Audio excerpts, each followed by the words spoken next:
Welcome to Live, Let, Thrive, a podcast about the Airbnb life, the share economy, and everything in between. Here are your hosts, Micah and Steve.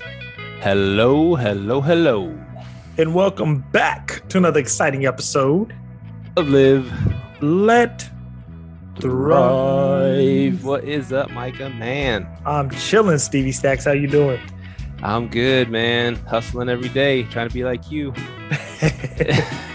I'm trying to slow down. You try to, yeah, right. I believe it when I see it. This is episode 176 of your favorite Airbnb, VRBO, Turo, Lyft, all that share economy, jazz podcast in the world. And we have a special guest, Micah. Who we got? Miss Erica Reiner, the founder and design principal of EcoMethod. Did I say that right? Let's do this again. Erica is the founder and design principal of EcoMethod Interiors, the premier eco-friendly, non-toxic interior design firm in Los Angeles, California. Erica has demonstrated experience designing short-term rental properties and a strong background in design psychology. Wow, these are big words you're throwing at me, Erica. You're nailing it. Keep going. Yeah, I nailed it. Erica could add value to your STR owner listenership by talking about how much more money STR owners can make by investing in high impact interior design. Welcome aboard, Erica. Thank you so much. I almost said thrive with you guys because it looked like it was an invitation. I was like, should I do it? No, yeah, let's do it. Let's do it. Live, let, thrive. So much fun. How you doing, Erica? I'm really good. I've been looking forward to this one, chatting with you guys. And I listened to a previous episode you guys did where you had on a host slash decorator who was getting into it. So that was exciting. And I hope to expand on that and add a little bit to it and hopefully provide some value to your listeners. Now, would that be Sarah that you're talking about? I think it was. Yeah, Sarah Gladwell. I gotta introduce y'all. She's really cool. Y'all hit it off real good. She's our designer over here in the Dallas-Fort Worth area. Yeah, she said some things that I wanted to, that I agreed with and wanted to expand upon. So that's cool. What are those things that you want to expand upon?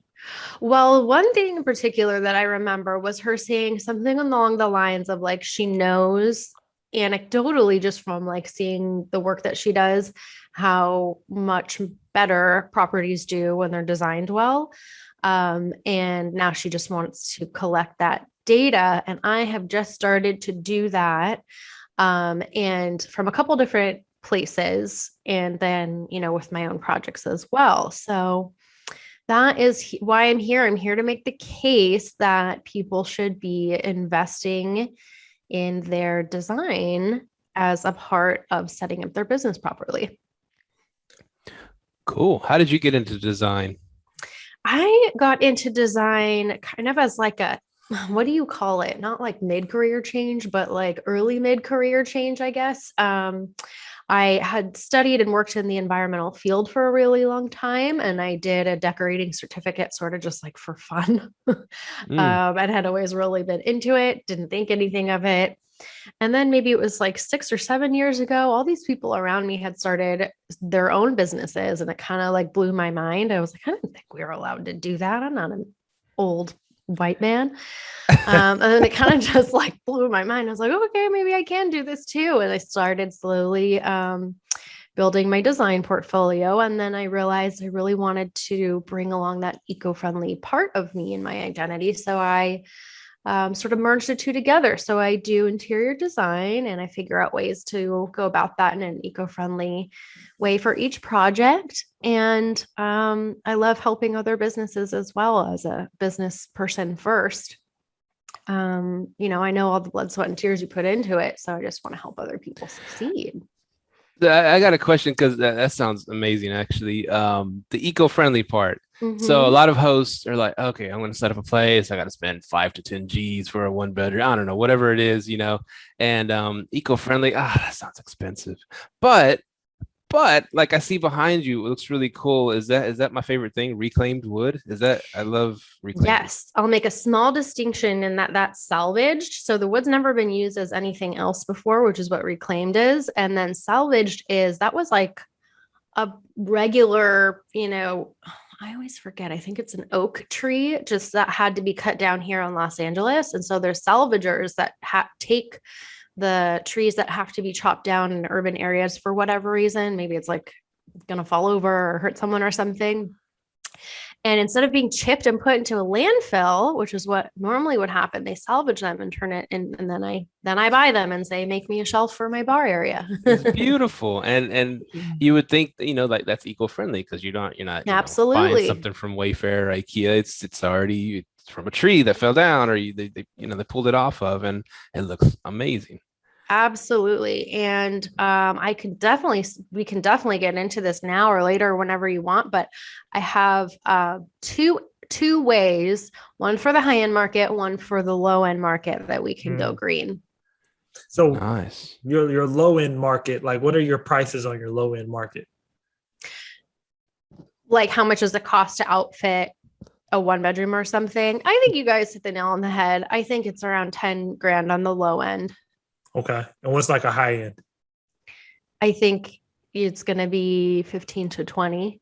Okay. Now, here goes the question, because this is what you just said. Mm-hmm. You said you've kind of gauged like how much more revenue you can see between that low end and high end. What has been like the revenue you've seen between like, hey, this is a $20,000 1 bed, 1 bath versus the $10,000 1 bed, 1 bath? Okay. Well, the first sort of data set I have is internally from, are you guys familiar with Beyond Pricing? Oh, yeah. Okay, so cool. We just gave them a shout out. One of their people, I am so sorry if you can hear the ice cream man in this background. Hopefully we can cut that out. They're like, okay, good. They are aggressive here. Anyway, so so the data set he did, one of the operations folks there did internally, found that you can get 20% more with a well-designed space return on your investment than one left to their own devices. And that breaks down into 2 parts. So the first part is because it's exactly what you think it would be. More attractive photos is a more attractive listing, is more clicks, is more algorithm exposure. That's a hard word to say. And AKA more demand, so higher occupancy rate. So that's part one. Part two is the psychological aspect, which I'm really into. So we have seen through this internal data set and another data set that I'll talk about in a minute, where a design that's been professionally done with all of our, tips and tricks and experience is just going to result in a better experience for the renter or the guest, I should say. And you're going to get a better review. And when hosts go from an average of a 4-star review to 4.5 star, they're able to increase their prices 20% over their competitors. And I have some more proof for the psychological experience and the reviews, because a scholarly journal who published this in a peer-reviewed article found that besides cleanliness, all of the top most commonly used words that guests use when leaving a positive review all have to do with design and decor. There's like 30 of them. I won't read them, but just to give you an idea: beautiful, decorate, charm, art, decor, style, unique, blah, blah, blah, blah, blah. So we can really tell that it does make a big impression on people's subconscious, and if they're going to, come back to that same place and rebook, and how that's going to impact the review, which impacts the ROI. So there you go. That's my breakdown. Nice. Yeah, it's good. That was a good. Good. I'm glad because I'm a big science nerd. Like I said, I worked in the, environmental science industry before this, and I'm always looking for, the data to back up my stuff. And one of the things that Sarah was saying is like she knew, and I know that like how big of a difference it can make on a property. But it's really hard just to say that anecdotally. So I'm really glad to be able to find these like little bits of information and have, proof in that pudding, because I'm definitely, a proponent of helping, I don't want anyone to leave 20% on the table. That's for sure. Mm. I love it. I love it. So you can design a place that's eco-friendly, looks beautiful, and it doesn't even cost that much more than ordering everything from Wayfair or something like that, right? I would say if you want, there's definitely ways to incorporate the eco-friendly thing. Some of it might be between 5 to 10% more. So for the non-toxic stuff. So that kind of takes us into the high end versus the low end clients and how you're going to market it or use that kind of eco-friendly thing, or if you want to do the responsible thing. So for the higher end market, you can buy a lot of healthier products and materials and market it as better for chemically sensitive people, of which there are a lot, and a lot of people starting to pay attention to that. There's some other things you can do along those lines, maybe like include an air purifier in the space and, only have low chemical cleaning products and, do the whole thing that way besides the design. But that's for the higher end. And then on the lower scale of things, it's so budget friendly and really easy these days. It's not like, your grandma's garage sale anymore to find pre-loved, gently used items that you're going to get for a fraction of the price and that are going to be super, modern and contemporary. They don't have to all be like vintage styles. Through applications like Facebook Marketplace and Facebook, groups buy, sell, trade, as well as those apps like OfferUp and Nextdoor. And there's one more I always forget. It's like OfferUp, but you get the idea. So that's how I do it on the lower budget end of things. Now I have a question. So like you like, how long does one of your designs take to, get all that stuff together and get everything in there and get it up and running? Great question. It can take anywhere. Well, first of all, a lot of that depends on the client. So like, how fast are you getting back to us? How fast can you make decisions? How much control are you willing to let go of? All of that kind of stuff. And then if you want to get higher quality items, some of those things are made to order. So that can take normally like 4 to 8 weeks.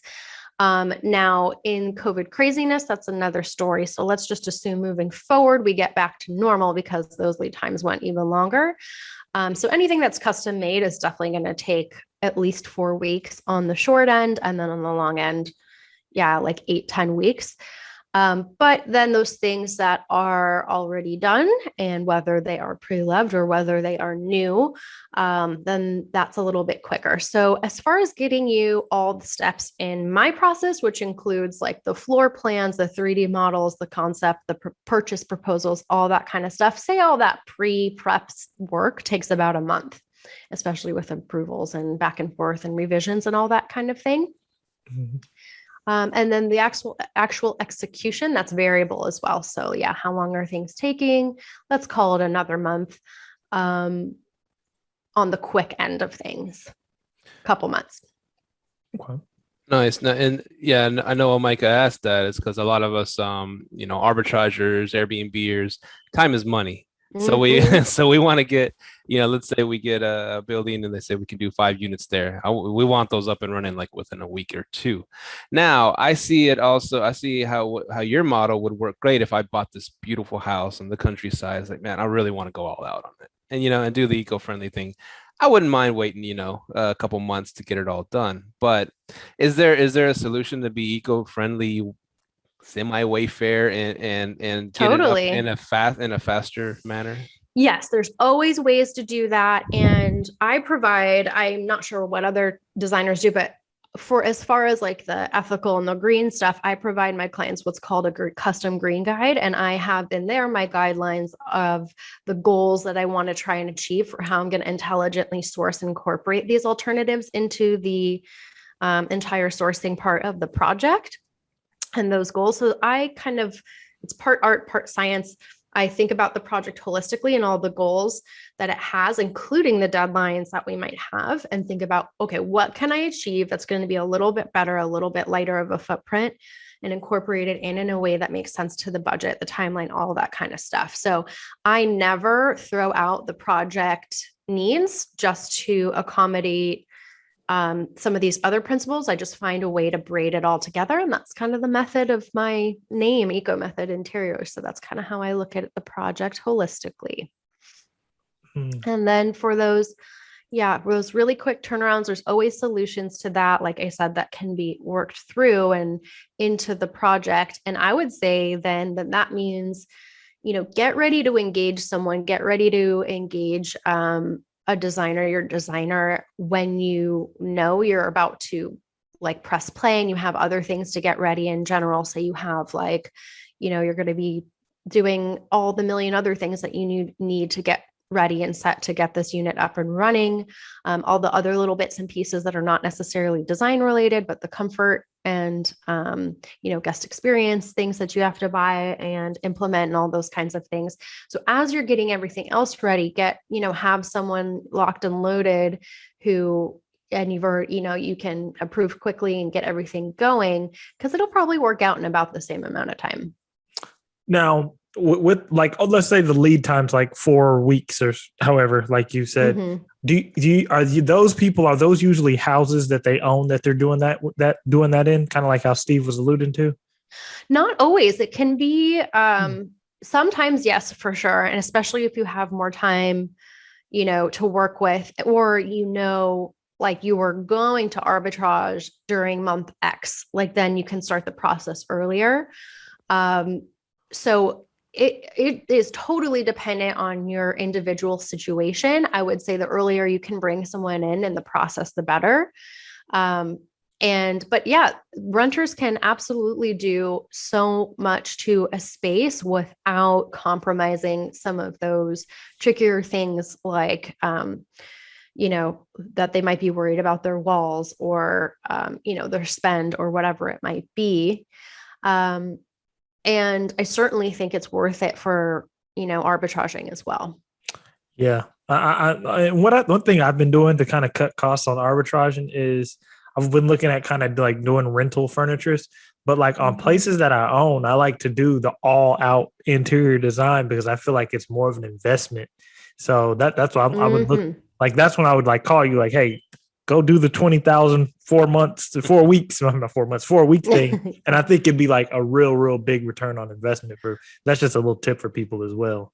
100%. And one thing I really want to stress is, these people getting into this. I mean, you guys are doing it as a business, or certainly as a side business. This is not necessarily like, no one's promised you that this is a get rich quick thing. This is an investment and a smart business plan thing. So you have to treat it like that. And you're not treating it like, like a hobby, or, how much cash can I this week put in my pocket. If you really want to see a longevity and sustainability in terms of the length of the business and how much you're going to get on a return on investment, just think of this as any other investment tool that you're going to use to set up your business for success in the long term. So that is, something I like to remind people of when they're, pushing back on hiring a professional. It's like, that's kind of how like I approached bookkeeping in my own business. It was like, I guess I could do it and do it myself. I don't know if I want to spend it, and maybe I'll make a mistake and it really sucks and I hate it. It's like, I guess I could do it, or I could hand it off to someone and I'm going to be way better off in the long run. So it's kind of like that. And because I know you're in LA, right? I am. So yeah, with you being in LA, I know you have higher prices than that, right? What do you mean? So 10,000 here That, I guess 10,000 on one bedroom is kind of a lot, but I would think with places like being in LA, you have a little bit, well, not a little bit, a lot more competition. So I would be thinking people be willing to go 20, 30 on a one Totally. bedroom, one bed. Yeah. Okay. That's what I was thinking. Yeah. I mean, everyone has to know their market, and I can help, look at those I'm going to be looking at their comps a little bit too, and seeing like, what are they charging and what does it look like and how much are they asking a night? And, how then overall, if our budget is X, like, how long might that take to get that back, that investment? So I look into that a little bit, but I certainly think people need to do their due diligence. That's a tough word too. And, come up and have that budget ready to go as a part of this pre-planning. Cool. Now, do you only do short-term rentals, or you design for all kinds of houses? All kinds of things. So I do residential and pre-pandemic commercial, which is like anything from offices to restaurants, all that kind of stuff, and still do. Those are my favorite. So I can't wait to get back. And on the investment side too, and then within the investment world, not just short-term rentals, but like multi-family apartment complex lobbies and unit refurbishments and all that kind of stuff too. So I actually love having different kinds of projects. No, there's a question because you said you do commercial. It's on topic, but it's off topic, but a little bit on topic. With everything going on with the pandemic and like with commercial like going on, a lot of commercial took a dip. What spaces in commercial are you seeing having the most demand for your like interior design right now?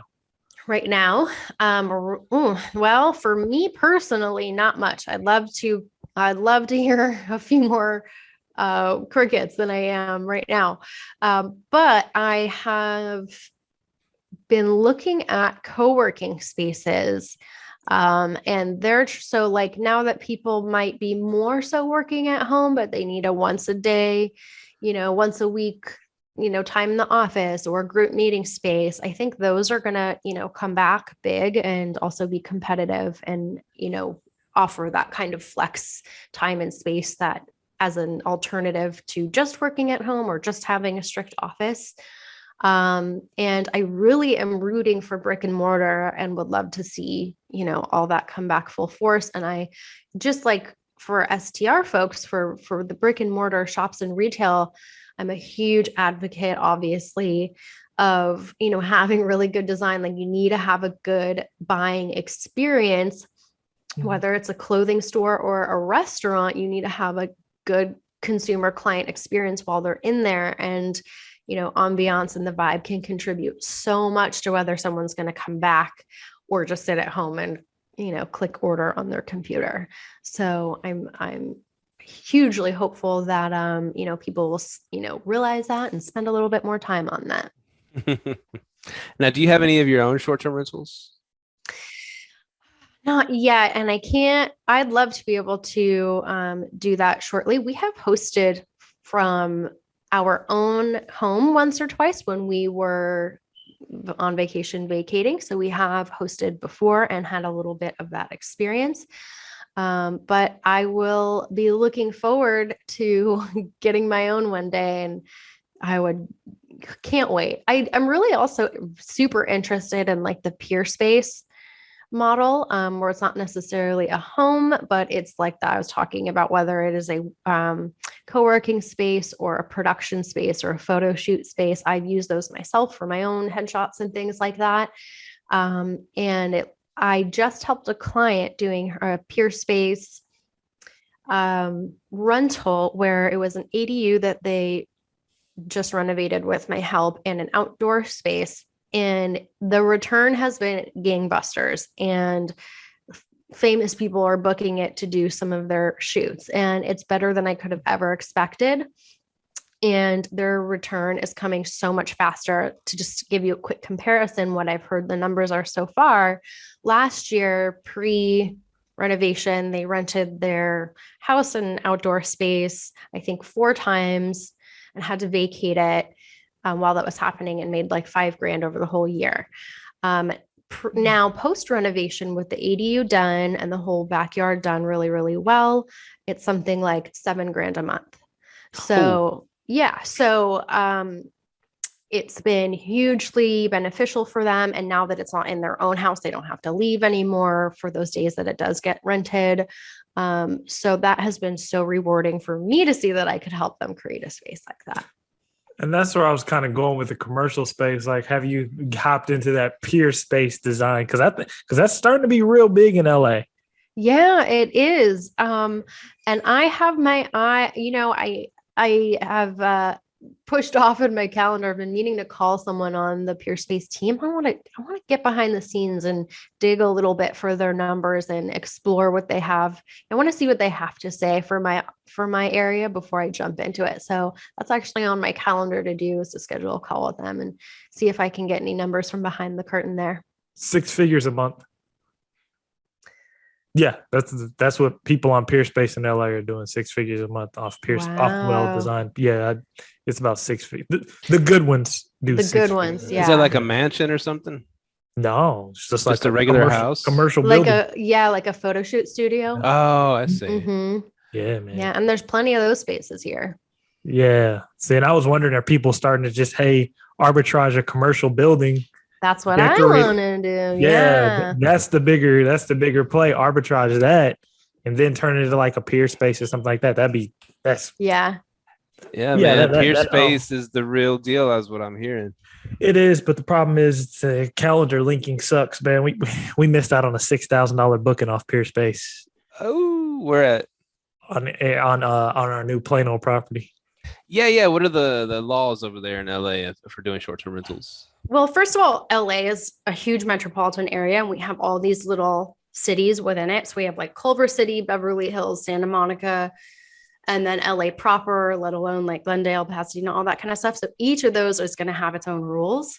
And some people got grandfathered in to some of the better rules, but it has been a big crackdown, just like New York. And I think just like a lot of places.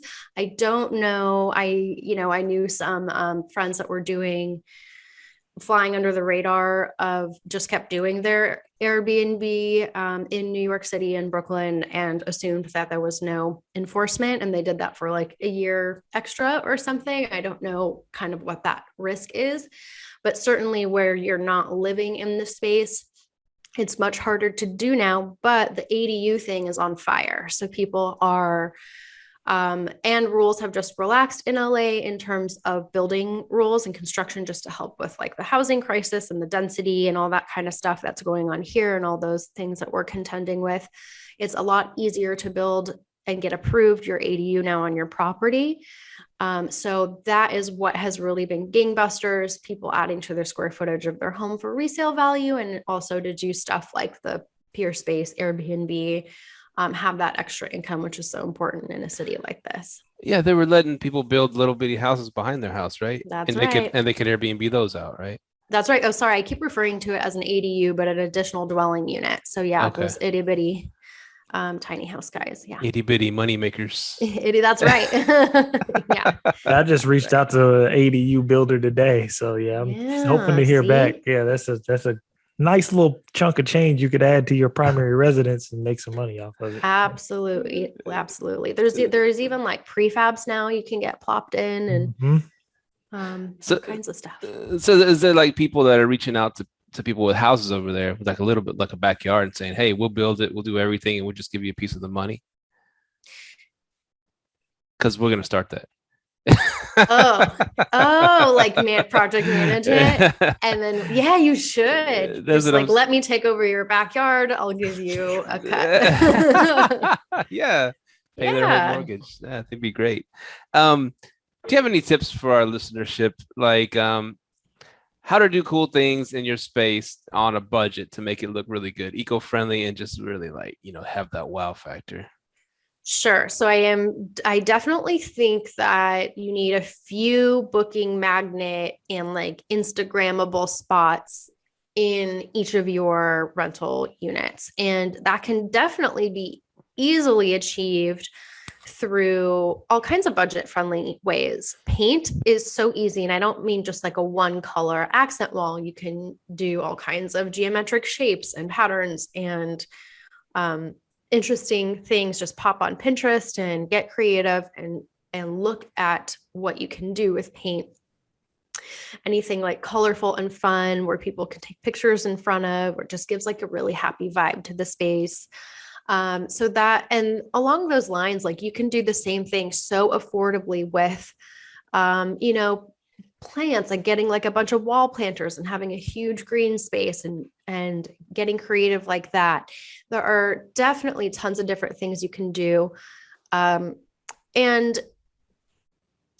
I want to encourage everyone to think outside the box, because now that everything is so saturated, it's easy to see the same kind of cookie cutter aesthetic over and over and over again. So if you're going to DIY it, I think, another tip is just to take the time that it requires to plan and, get a color palette going, look at, get some inspiration for those, look at that, measure your space. You don't want to have any mistakes and you want to get it right the first time. And you need to understand how stuff is going to fit into your space. How many times do I see an overcrowded or under decorated space? You want to, just the amount of time. Yes, it takes time and energy and resources. That's why professionals like me have a job. But if you're going to do it yourself, you have to be willing to take that on. Otherwise, it's just going to be kind of a shit show. Am I allowed to say that on here? Yeah. Oh yeah, we keep it a buck on this show. Yeah. That's cool. Can you like point out one thing that you did at a spot that just, didn't really cost a lot, but is like, wow, it really brought the whole place to life. One thing you say? Okay, I know you've done many, but yeah. So stencils are a really easy way to get a huge impact on a pretty low budget. So you just buy a couple of the same stencils in case you need to go through them. And it's kind of like hacking wallpaper. Wallpaper can be quite expensive for the paper itself and the installation. But if you get an awesome pattern and a couple complementary contrasting paint colors, you can have a really similar effect for a really, big wow factor popping accent wall that will look great in all your photos. That's a really good, fun one. Accent walls. That's really hidden right now. The accent walls. I got to get better at my design. We had an accent wall just put up, and it was Steve, your friend, actually painted it, and it's beautiful, especially if you get the right pieces in there. I'm horrible with that, so my partner took care of it. I suck at. I don't have that design eye. I'm not good at picking out pretty things. Good. That's why everyone's gonna hire me and designers like me. Yeah. There you go. It's like my bookkeeping example. Like, I guess you could try and struggle through it, or you could hand it off. It's exactly just so much easier. Yeah, paint goes a long way. So do you do photography also, or you hire that out? No, I hire that out. Yeah. Yeah. But you're there. I bet you're there with the photographer. Oh, yeah. Mm-hmm. Yeah. That's how, that's how Sarah, is. And I could tell when she's there, it's like, wow, they got all the shots, when she's not, and like, oh, you can just go and I'll give you the code. It's okay. It's a huge difference. There's a huge difference. And again, I don't want to leave that money on the table. I think it's just a mindset shift about like, okay, what are the steps I'm going to do to prepare for this? I know, you guys like to move so quickly, but it's like, if we can set it up right the first time, then you want to be, you want your ad to come up, or your listing to come up first on the algorithm. You want people clicking through yours the most. So it's kind of like anything else, like you're going to get out of it what you put into it. So yeah. Okay, and how do you direct a photographer without pissing them off? Well, the first thing along my whole spiel of prepping is it is helpful to have a shoot list. So if you have a spot with a great view, I looked through a couple of your guys' listings, and there's quite a few beautiful views. That should be on there, and just having the shot list of anything unique or special about the unit or any creative ideas that you might have. And then when you're in there, whether you're having someone like style the unit in each room as you go.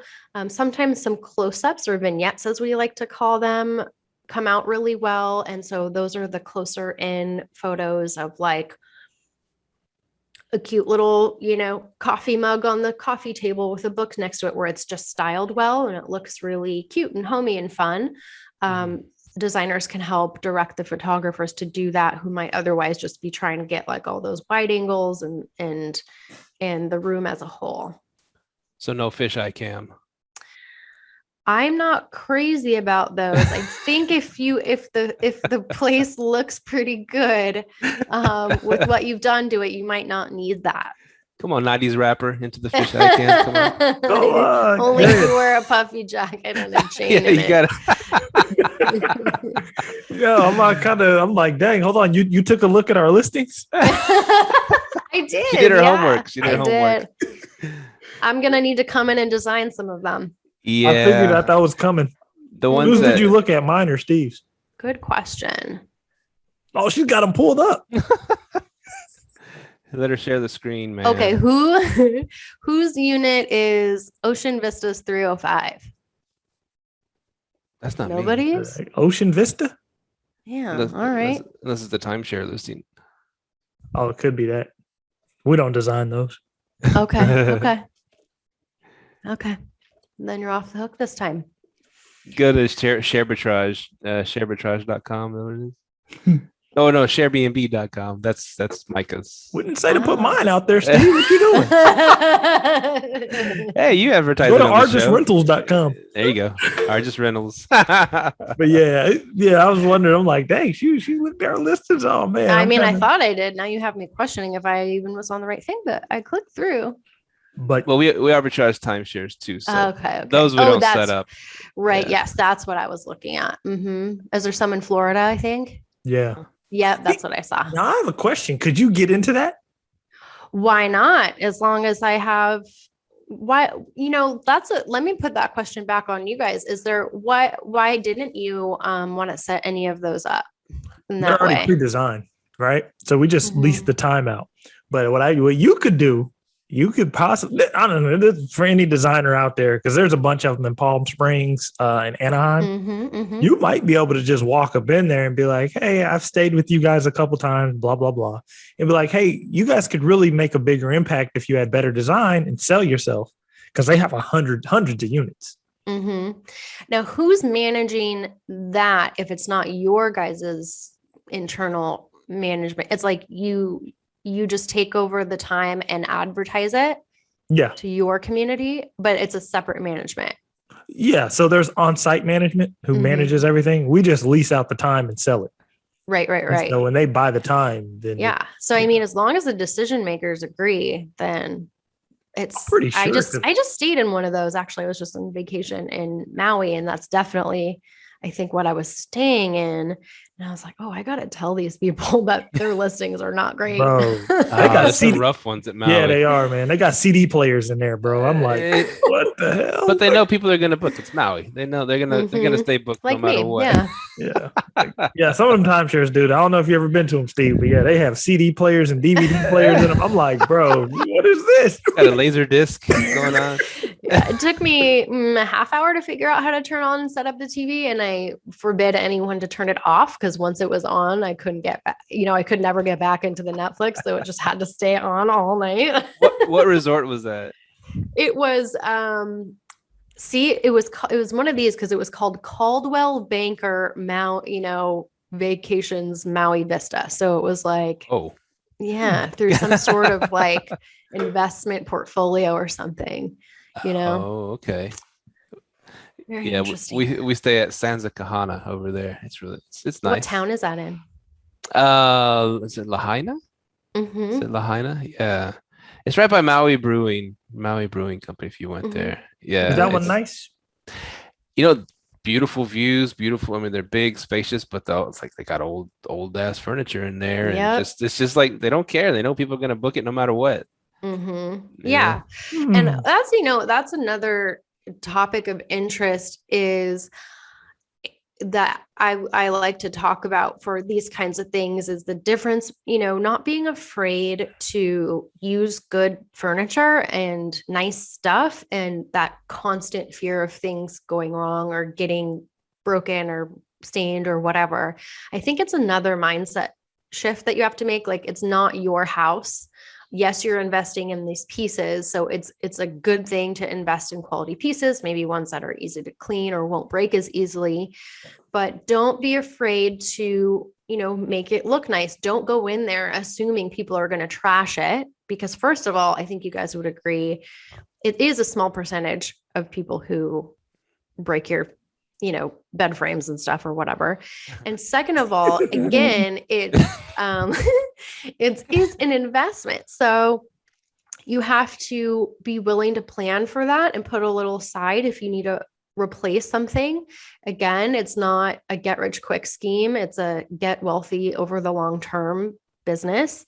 And I just want to encourage people not to have that fear and to just go into it buying all junk because they're assuming it's going to be treated like junk. The nicer you deck it out and the better you make it feel psychologically, the better people are going to treat it. That is true. So yeah, if you run in a slumlord place, you're going to get slumlord people messing it up. Right. So you brought up the bed and breaking beds. That's a big thing that people don't talk about in our community.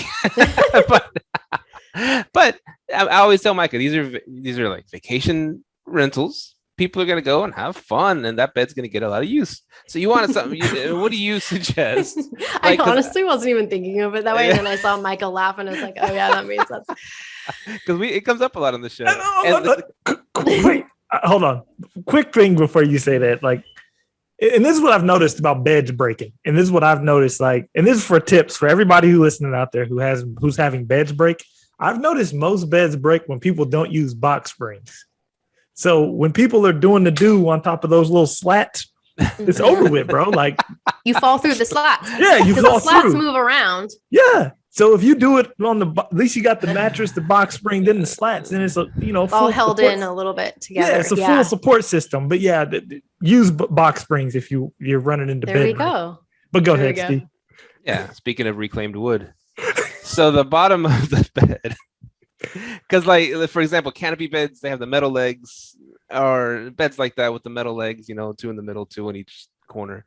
Those, I mean, they just move and bend and just like, they give they give people a lot of issues. What kind of beds do you suggest to put in the Airbnbs or short-term rentals?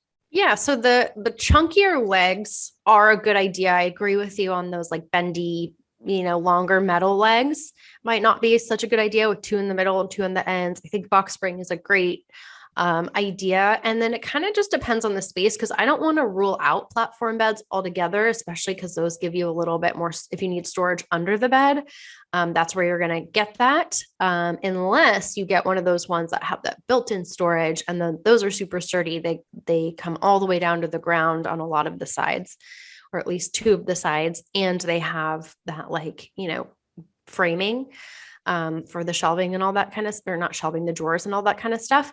So yeah, definitely something with sturdy legs. If you don't need the storage, maybe scrap the platform bed idea and get something that sits on the floor a little bit heavier.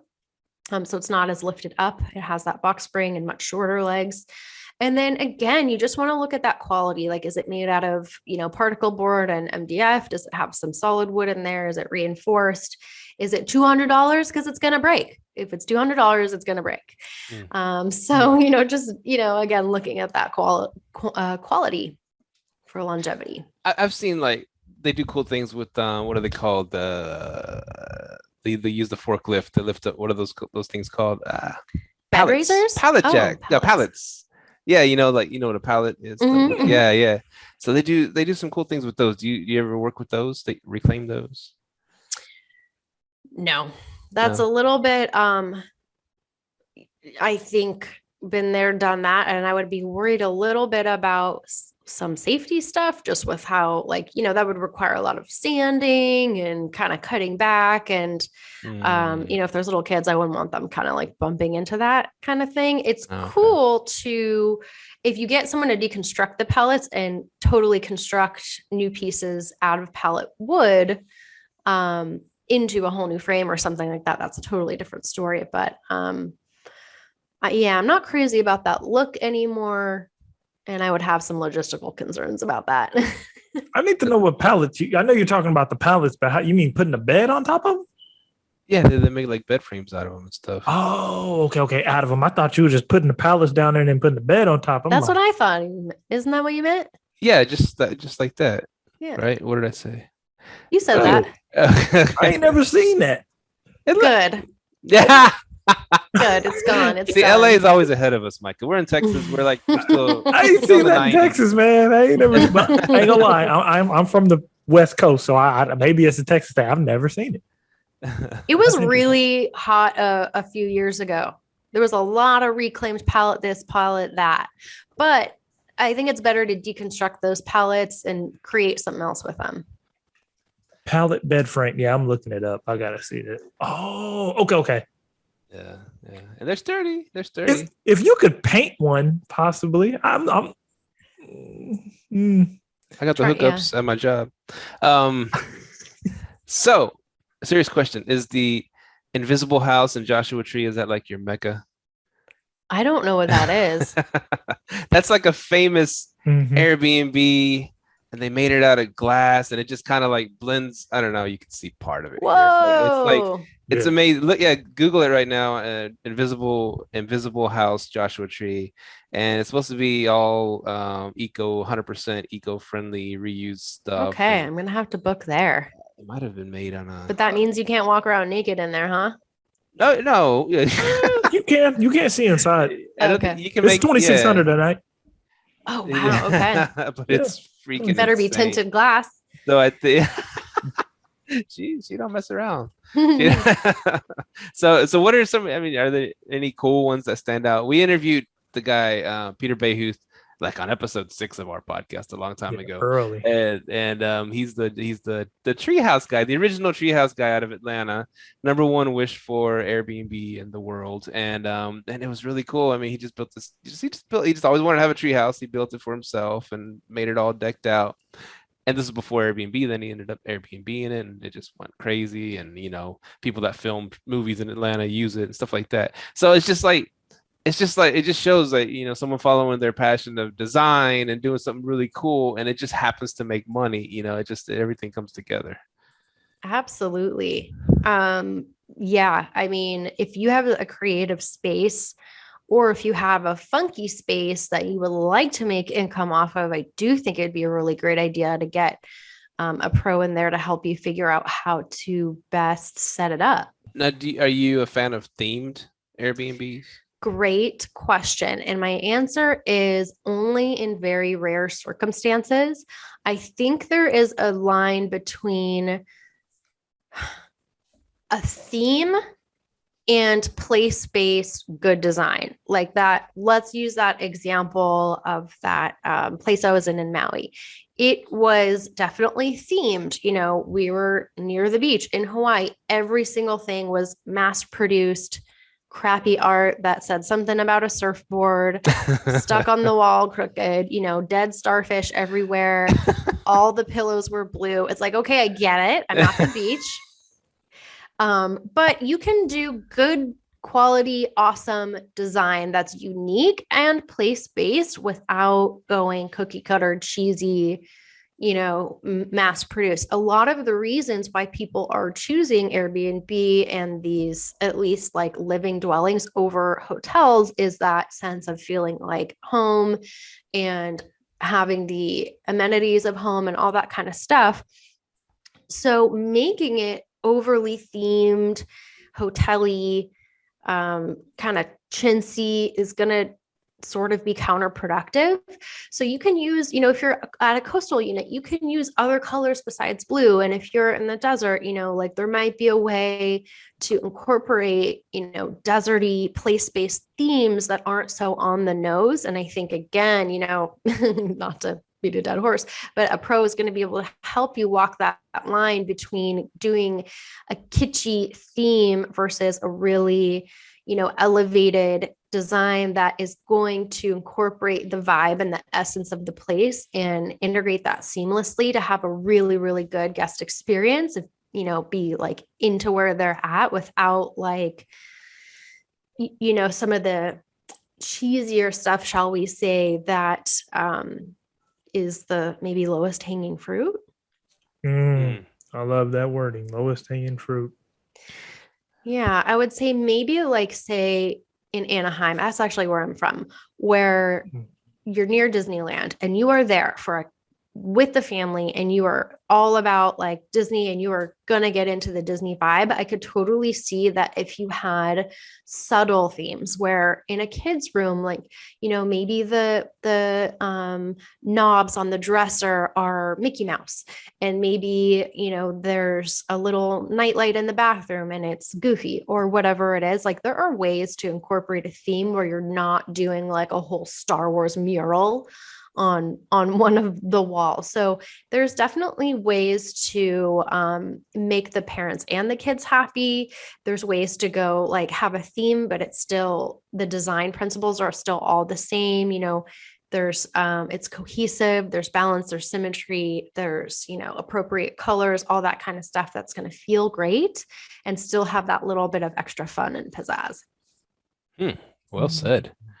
Yeah, we've come a long way from using just grandma's furniture to set up our Airbnbs. Oh yeah. It's too, I feel like it's too competitive now to forgo some of these things. Like I think we used to be able to get away with that back in the day and it was okay. But now that it's so competitive and your listeners are getting into this to make money, it's not just like a hobby or it's something new and interesting. It's like, okay, it's a tried and true method, but in such a saturated field and depending on the location you're at, you really gotta do it. If you're going to do it, you might as well do it right. Yeah. And that is where the Airbnb or short-term rental space is. You have to have something that's going to stand out because there's way too many listings out there. Especially, I know probably in a saturated area of Southern California where you are, or you know what I mean? So it's definitely, it's worth it to have something if not themed, well decorated. Absolutely. Yeah. Clickbait. Wait, no, what's the word? Click magnet. Oh, I Click never heard of that magnet. one. Yeah. I like it. I never heard that one. Yeah. So what's in store for your future, Erica? What's in store? I can't wait to work with more people on setting up their spaces and watching all the dough roll in. And yeah, like I said, getting back to some of the commercial projects and keep going on some of the homes I'm doing. I am definitely looking forward to helping the industry get a little cleaner and greener too, and working on that. And that's basically what it looks like over here. Now, do you do remote design? Like you could design something here in Dallas? Absolutely. Yeah. And that I was kind of not to pat myself on my own back, but I was an early adopter of remote work or e-design, online design. There's a bunch of different terms for it. And that is such a good option for people, whether, it's remote work or you're just willing to do a little bit more of the elbow grease yourself. And it also saves you on the design fee a little bit more. So I do all the same processes as my full service up to the point of purchasing. So you still get the floor plans, you still get the concepts, you still get the 3D model, you still get the green guide that I do, you get all these amazing deliverables. And then you get your list of links and your itemized purchase list of each and everything you need for each room. And of course, like consulting, hand-holding all along the way. And then you just click those links, do the purchasing, and be willing to install it yourself. So that's the major difference, is that last piece of the puzzle. Now, do you want to discuss like what your fee is for doing all that, or? Yeah, sure. So my fee, I think I just put it on my website, so it's certainly public information. It's something like between $9.50 and $11 something for my design fee per room, depending on the square footage. And then when you group a bunch of rooms together, there's a little bit of a discount. And then full service projects. So I'm there with you every step of the way. I do all of the purchasing.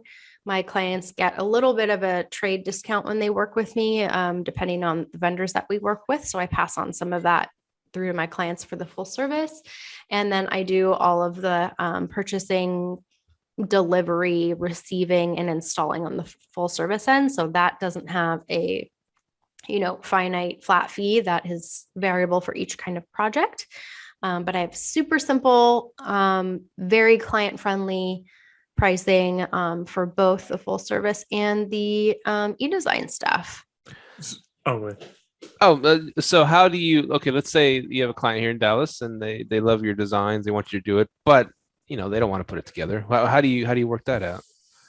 Well, luckily there's a lot of services these days that make it pretty easy to get stuff done for you in another city. So I often use something like, even, at the earlier part of the e-design process, depending on what location you're in, it's pretty easy to get someone on TaskRabbit or something similar, or if I already have relationships established in that city, because I have done some out-of-state projects at this point in Texas and elsewhere. So once you have a good team, I have them go in and do the measurements and the, photos and all that kind of stuff to record. And so we just would do something like that, get something on the schedule, either through like Thumbtack or TaskRabbit or something where we can get some rated and vetted people in to help assemble and all that kind of stuff. Question. So do you have like a portfolio page of like some of your remote work? It's a little bit mixed up. All my portfolio is mixed, the e-design and the in-person stuff, but it's all up there and all different kinds of projects on my portfolio page. If anyone wants to have a look at EcoMethodInteriors.com. Thanks for letting me plug. There you go. I got it. Yeah, because I'm gonna check that out because the remote e-design is becoming very, very popular. Is something I've been looking into. I think we just did one actually. Yeah, we just did one up in Plano. So how did it go? It was great. I didn't do anything. My partner, he did all the hands-on stuff, hired the people. I just put my money in the pot. And good. And did you guys both think it was worth it to have, that planning and prep and all the design concept planned out for you? Oh, yeah. Yeah. Yeah. I was just telling Steve when you had stepped away, we just missed like a $6,000 reservation because of Pierce Space's lack of calendar syncing. So, yeah, so it was definitely worth it. Oh, good. Okay, good.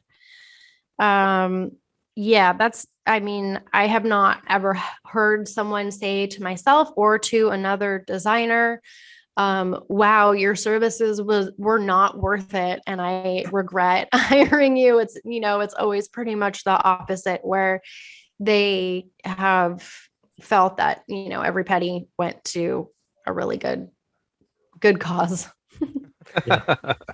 Heck yeah. Well, thank you so much for hopping on. You plugged your website at EcoMethodInteriors.com. Where else can people find you? That's the one. I'm just going to leave you with that one place. I mean, that's pretty simple.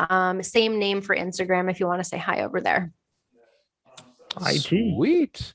And I'm going to put you in touch with Sarah right after the show because y'all will hit it off big time. And so the number on here is yours, so I can just it is. Yeah. Okay, thanks. cool. I will do that. And any more questions, Micah? No, I'm trying to find her on IG.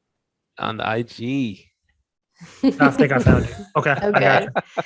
Okay. Well, thank you guys so much. And I really hope I made a compelling case for your listeners and that they got some good ideas out of this and are going to go forward with the right foot forward. Sweet. Yeah. We're gonna send them all your way because we like what you're doing. Well, thank you so much. I like what you guys are doing too. And thank you so much for having me and for, sharing all your knowledge on this topic. Thank you. Thank you. You're welcome. I'll see you later.